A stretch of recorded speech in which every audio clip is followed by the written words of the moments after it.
Hey everybody, welcome to another episode. We're gonna go back and revisit a video that I kind of did, or not kind of, I did do about a month ago about the Green Sahara pastoralists. So just in a nutshell, if you guys didn't see that video, a long time ago, the Sahara Desert that we know now, it used to be this lush, I guess, plain it was really green, and there was a lot of stuff to eat. People would get into groups and live these pastoralist lives off the land, and until the climate shifted, and slowly but surely the Sahara turned into what we know today. So this Smithsonian article came out, and they're talking about these ritual cemeteries. Now in that video I talked about one of these cemeteries, the most famous one.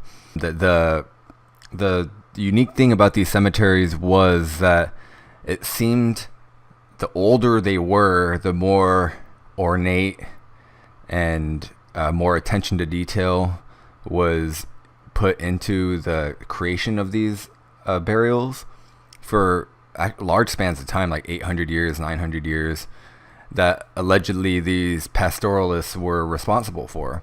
And they were also making graves for cows as well as other people. This Smithsonian article kind of goes over into more detail all these different cemeteries and why they were there. But as time went on, the more recent ones became less and less ornate and less decorative, and there were less and less. They were more sporadic. There were less people interred there. So this is a mystery. And I don't agree with everything Smithsonian says. This is just a disclaimer before we get into it. This article I'm reading does not express, I'm not endorsing any of these views or anything like that. This is a picture that they cobbled together with what they gleaned and what information they have. And this is just their hypothesis of what happened. It's not everything is set in stone here. Now, after saying that, you guys are free to comment however you want, but I'm just letting you know.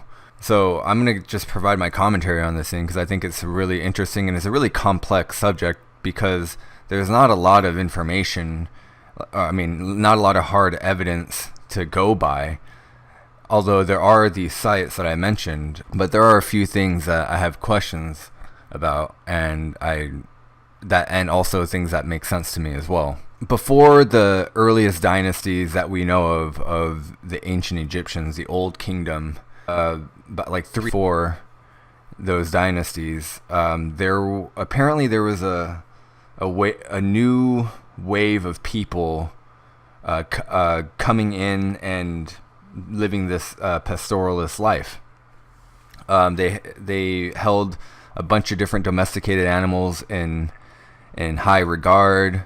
It didn't seem like they lived in cities proper, but they came together as like a loose conglomeration of nomads, so to speak, just going back and forth and around the Green Sahara and other parts of northern Africa. So these people, no one's exactly sure where they came from, but it seems like they came from the Middle East, and for whatever reason they flooded the North Africa, and probably because life was probably a lot easier. They probably didn't have to go out of their way to hunt as many animals.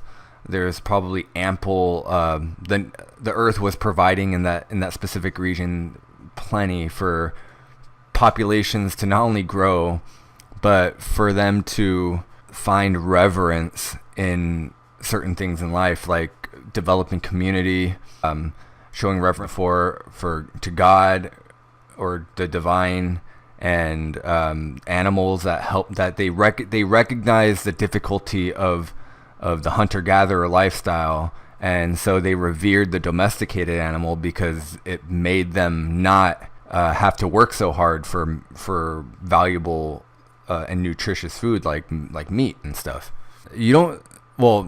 Me anyway, whenever I think of cemeteries and I think of religion, I think of stable living, and I would just assume that that came from a civilization, like a agricultural based society that was stationary. But I suppose that's not always the case, as with here, because these pastoralists, they were always on the move.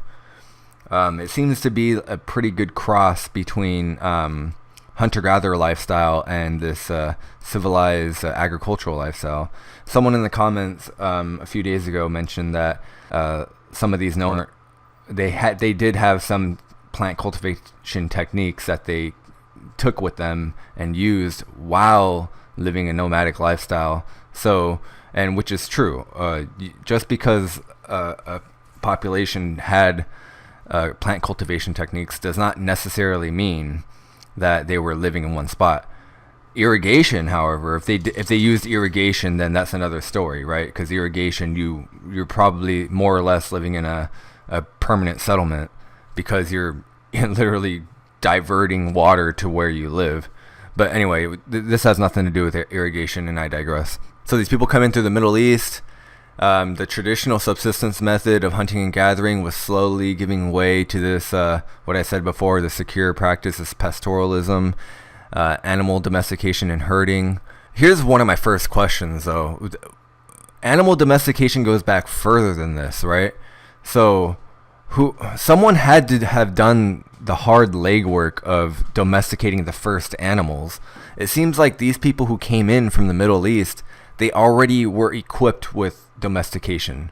So how did they either learn that skill or they already had domesticated animals with them? So that's another question that this article doesn't really address, but it is interesting. That is what I thought. So around this time is when those ritual monuments I was talking to you about earlier, like Lothagam North, that's one of the sites, the burial sites, which is incomplete. They haven't completely explored the whole thing. There's Lothagam South, I think. It's a huge site that they still need to do work on. But around this time is when these cemeteries were being built, and they were being, like I said earlier, being built for cows and humans. Paul Lane, he's one of the professors of deep history and archaeology of Africa at Cambridge. He says cattle already at a very early date have social and probably symbolic significance in these societies. They provide a reliable source of food, save them from hassle of tracking more elusive and dangerous prey. I said that earlier. And then here's a part of the story that I thought is interesting. They moved into unfamiliar territory, the first wave of them, and they faced extreme landscapes, which is true, hostile neighbors. So who were the hostile neighbors? Were they just the indigenous groups there, the indigenous Africans? Were they migrants from Europe, from another, like maybe from Spain or something like that, or present day Morocco? They don't specify exactly. And then poorly understood climate patterns, which is true, because if you're a new group from another region and you're coming to live in this region, in a new previously unfamiliar region, then yeah, you don't really understand the climate pattern. So that could be a huge issue, because you don't know where to lead the people. In order to obstacles, ancient herders must have gathered from time to time to provide breeding opportunities for their animals, replenish lost livestock, renewing family ties, and forging new bonds through propagation of our own species.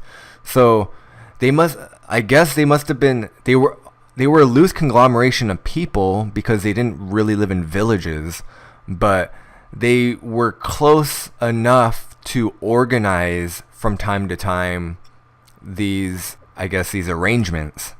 So this made me think, if this is true, I don't know how far the evidence goes. I think this might be either an extrapolation of some vague evidence, or there might be smoking gun evidence, but I don't think there is, or it just might be a guess with everything that we have available. So if, let's say that this is true, that they did meet from time to time, then how long has this practice really been going? Because if you guys remember, I did the video on Neanderthals and the Denisovan, and then they had that they interbred, and they had that child who may or may not have gotten eaten by a bird, by a giant bird. Then this could explain why they would meet in the first place. Because remember, Neanderthals come from predominantly Europe, and then Denisovans really probably come from some parts of Asia and probably even deeper east, further east. So why would they ever come across each other and be friendly and mate and have children? Well, some people thought it was war, but then they were in a cave and there weren't any weapons. So this could explain, if this practice goes back that far, that this is just a hypothesis, and I'm just throwing this out there. But that's what I thought anyway when I read about this. Okay, so these pastoralists come, they organize every now and then to arrange marriages, replenish their livestock, and all that stuff. I'm not sure if I'm convinced. Maybe they did have villages that just sort of fell by the wayside after a certain amount of time. But anyway, these periodic gatherings allow the nomads to share advice about good pastures and warnings about unfamiliar lands, so communication of information. This all seems like it probably happened in some version of what Smithsonian is saying. According to new research, early cattle cemeteries may have provided the assembly grounds that cemented networks of herders. So I guess these cemeteries might have doubled as ritual sites as well as an educational site, I guess, of exchange of information, almost like a trading post, without really not really trading goods, more trading, like I said earlier, information, and more like a social network for survival. These social gathering points allowed the pastoralists to spread through vast stretches of northern and eastern Africa over the millennia, which is true. There were a bunch of pastoralists who were who were dotting all over the place in the Green Sahara, as well as the eastern part of Africa, Ethiopia, and Egypt, and everything below that. Along with bones of livestock, archaeologists have found stone beads and all these other ornate jewelry, suggesting the cemeteries played a critical role in early pastoralist life. So the fact that they buried they must have had some sort of religion, first of all, and also enough time to adorn these burial grounds with stone beads. And there's a picture I'll show you guys in a second. They're really there must have been a lot of effort put into these rituals. And I don't know if these rituals just came about among these people. I think they must have been these ideas, because remember, ideas are a type of, I don't know, life form, but there's something that they definitely evolve and they can pass between groups of people. So they must have been inspired by something else, I think. I don't think this just came up out of nothing, especially with this group. I don't think they were the first group at all, especially with the domesticated animals, and they were just equipped to survive here. It seemed like they knew what they were getting into when they came to this new area. And Lane, he continues, he says, we're dealing with groups that have developed sophisticated social networks that they adapt and modify as they encounter new landscape challenges. It's about the beginnings of herd, really the thing that kicks off the East African pastoralist tradition. And yeah, he's definitely right. But they already had developed their social networks, and they were amending things as they went along. So I don't know if they were the first, or if they're carrying on a previous tradition and they were trying to keep that alive. Because remember, life was hard back then, and it seemed like they were really grateful for any break that they could get, and they were also trying to maintain that prosperity by meeting up with people every now and then going and exploring and then coming back and then burying the dead together, paying respects. All of these things are hallmarks of a somewhat civilized group of people. And we're not just talking about 500, 600, low thousands of people. We're talking about most of the population that came from the Middle East into here. I mean, we're talking about high thousands of people. A lot of people. Some of the first evidence for pastoralist ritual gathering dates around 7,500 years ago at a cattle burial site in modern-day Egypt called Nabta Playa. This and other burials in the region, sometimes accompanied by megalithic standing stones. That was the other thing. They had giant single stones. So how did these herders put them there? where did they get the idea to use these megalithic stones? See, there's a lot of questions here, right? There's a lot of stuff going on here. And I'd be willing to bet that they did not just come up with that on the spot. This must be a long-standing tradition that probably goes back well into the Pleistocene, I would think. Because there's nothing else before then. I mean, these are people who 3,000 years before Egypt. 3,000 years from now, that's past Cleopatra time. That's the beginning of the Roman Empire. Almost before, from us, 3,000 years before us is before Roman Empire. So they're 3,000 years before Egypt. So that's how far they are. And then they already had all of these rituals.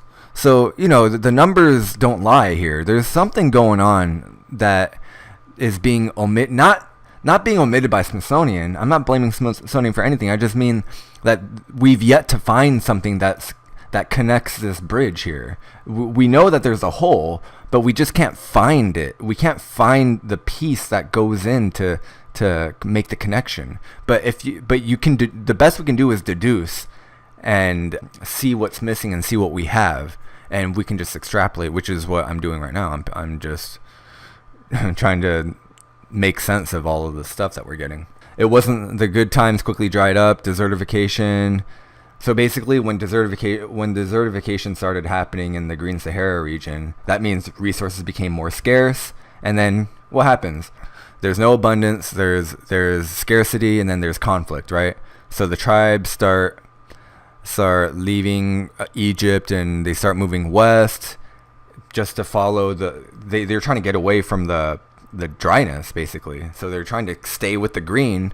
So they moved west, and then other people went south, so they became fragmented. Humans start to show up in huge cemetery mounds attributed to herders. So more and more people die. Here are some of the pendants and earrings and stuff. This kind of looks like a weed pipe over here, these two in the middle. I guess these are earrings. So they made these. So, I mean, you guys sit there and try to make this. That's probably really difficult. Look how smooth it is. Look how seamless the holes look. Like that. I don't know. That looks like expert work. And how do you get to that level of skill? If you've ever created anything, if you were ever an artisan in anything, you know how difficult it is to get things. Even making that hole. Look at this hole right here.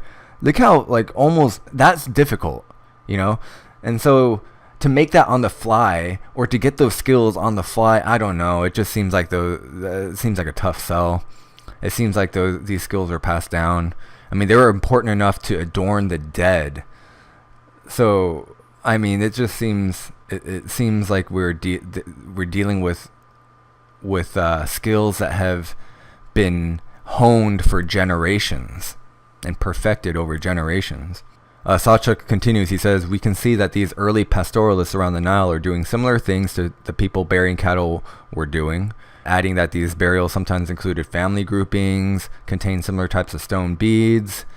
So when everything is all well and good, this is the picture that I'm getting here. When everything was all well and good, they were providing burials for their pets, their cows, especially their cows, and probably other animals. And then when shit started to hit the fan, desertification came, and all this climate change and these shifts and stuff, and probably some cataclysmic stuff probably happened.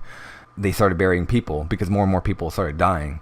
That's what I'm getting here. And then I already talked about Lothagam North, a 5,000-year-old cemetery near Lake Turkana. They have 580 burials spanning a period as long as 900 years. So 900 years of this tradition going on. I don't even think there's cemeteries that have that long, that were in use that long. I know in America, the earliest cemeteries go back to 300 years, before America was even started, when they were the colonies. But 900 years, that's a long time. Maybe in Rome? I don't know. I probably shouldn't even be talking about stuff I don't know like this. I don't know what the longest tenured cemetery is. I don't know how old it is. But anyway, the dig revealed human remains along with vibrant stone beads, rodent teeth necklaces, and other artifacts. Grand cemeteries have long perplexed archaeologists because they contrast starkly with the burial practices of modern day African pastoralists, which are influenced by religious conversion to Christianity or Islam. Well, that's your answer right there. The reason why these burial practices change is because, again, I said earlier, anytime you have a population of people who bury their dead, especially with gold or any sort of artifact, you're instantly talking about religion. You're talking about the afterlife. So Christianity and Islam, once it's swept through this area, of course their views are going to change on the afterlife. So that's why I'm thinking the ancient African pastoralists must have had some sort of different view, and they probably were killed off by a lot of these ancient religious groups, I'm sure. The massive group burials also differ from the customs of African herders encountered by colonial Europeans. Yeah, that's another outside force that came in and changed things up. Up until the 20th century, they often left their dead out in the bush due to a belief that burying them would pollute the earth. So they went from burying them to burying them differently to just leaving their bodies out. Sawchuk and his team of researchers are attempting to fit Lothringham North into the larger trend of monumental pastoralist cemeteries spanning roughly 7,500 to 2,000 years ago. That's a long window. So when the last pastoral sites, which had expanded to the central Rift Valley, mostly disappeared from the archaeological record of East Africa. So there's a large swath of these cemeteries that just disappeared for whatever reason. The last month they published that the grand cemeteries were among the first things that pastoralists created when they arrived in new territories. So according to his team, they think the first order of business when the pastoralists came to a new area was to bury their dead there and kind of sort of establish their tie to the land. Now that is probably really significant for a number of reasons, but one is probably it was their way of attuning themselves to the land, and probably it was an investment. Like they were probably trying to secure their safety by putting like people dear to their lives and interring them in the land of that new land, their unfamiliar land, which is kind of beautiful if you think about it.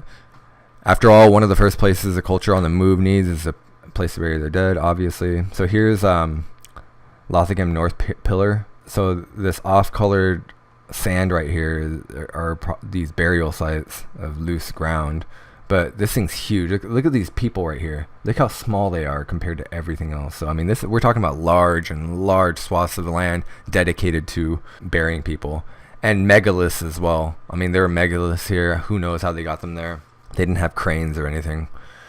Lothringham North shows a high degree of multi-generational planning. That's what I kept saying. Multi-generational. They planned ahead many years. They knew what they were doing, basically. Or someone among them knew what they were doing and were guiding them. There's a lack of hierarchy between the buried dead. It was a more egalitarian approach to burying everybody. It wasn't a really stratified society at the time, as what you would have in agricultural societies, which is really interesting. I think that I can talk about that, but really quickly. It was probably that way because everyone had to pull their own weight in a pastoralist type of life. Whereas if you were if you lived in a village and you were agriculture based only, then people had time to aggregate and to stockpile wealth and resources. And then next thing you know, you have the haves and the have-nots, and then you have this class structure, and which would be reflected in their dead. So if you have a rich guy who let's say he wasn't even a bad guy, like a Mr. Burns guy. Maybe he was really generous and he had a lot and he gave a lot. And then when that person dies, he's heralded by the community and he gets a huge grand burial and a huge ceremony. Whereas someone else who doesn't really have anything and doesn't give anything because they don't have anything, their burial's probably not going to be as big. But in this pastoralist culture, it seems like they were egalitarian, and it showed in the way they treated their dead. So that's a lot of information you can get just from a burial ground.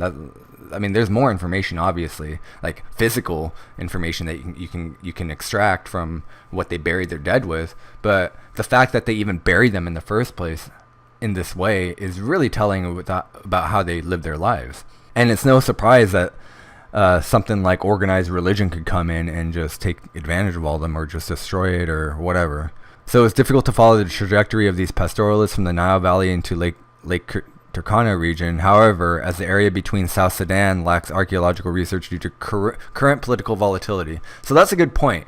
A large reason why that there's not a lot of evidence coming through, as you would hear about other places, like in Peru, like there's always something going on, or in Jordan or Israel and parts of the United States where something new is always getting uncovered. There's not a lot of archaeological research going on in Africa because there's a lot of bad stuff going there right now. Those people are fighting for their lives largely, and people aren't going to go there unless they're really hardcore and self-funded. They're not going to go over there and put their life on the line just for archaeology. I mean, there's other things that take precedence. Once things die down, though, they'll probably find a bunch of stuff. China is probably the same way. I mean, the Chinese government, they have a lid closed on a lot of what they reveal, what archaeological stuff they fear. Lately, though, they've been better and better. More and more stuff is coming out of China. But I think Africa, once everything dies down there and more stability comes to the region, then I would wager that there'd be a lot of stuff coming out. Just because, Africa's so ancient. We allegedly came from there. So it stands to hold the most evidence of our ancient past than other places, I would say. The changing climate likely ruined some of the deep lake fishing by the communities around Turkana, but it also opened up fresh grassland in formerly submerged areas, perfect for grazing cattle. So yeah, once desertification and stuff started heating up in Africa, other things became accessible, while previous, like the Green Sahara, became inaccessible. So there was this balance shift. One door closes, another door opens, right? So right now, I talked about Lothagam South. They want to excavate that, and I'm sure there's a lot of stuff waiting to come out of that. Another interesting point is the 6 sites around the lake occupy vantage points. So that's probably no coincidence. There's probably a reason why it was set up that way, and Lord knows what it must have looked like 7,000 whatever years ago, 5,000 BC. Yeah, 7,000 years ago. So these are the ridges of Lothagam North. So Sawchuk believes that the effort to build these sites became too burdensome, especially as towns grew more common and easier forms of networking appeared, such as marriage alliances, which are invisible to the archaeological record, but still used to say, yeah, just new culture, different values, different religion, different viewpoints of the world, just sort of erased this group out of existence eventually. So what do you guys think about that? I hope this doesn't go on too long. I think there's a lot of holes here, and not to anyone's fault. It's just there's like not enough stuff that we found yet. But the picture is getting clearer, though. I mean, this narrative would not have been put out there 20 years ago. So we'll see. We'll see what goes on. I wonder who they were encountering, where they came from. Which civilization did these guys come from, and why were they leaving? Was it just strictly climate? Was the Middle East not as inhabitable back then? Was there some sort of dictator or some sort of a rogue group or something that were sacrificing people or something like that? What led to this exodus? There's a lot of questions here. Let me know what you guys think in the comments, and I'll have the link in the video in the description, and I'll see you guys later.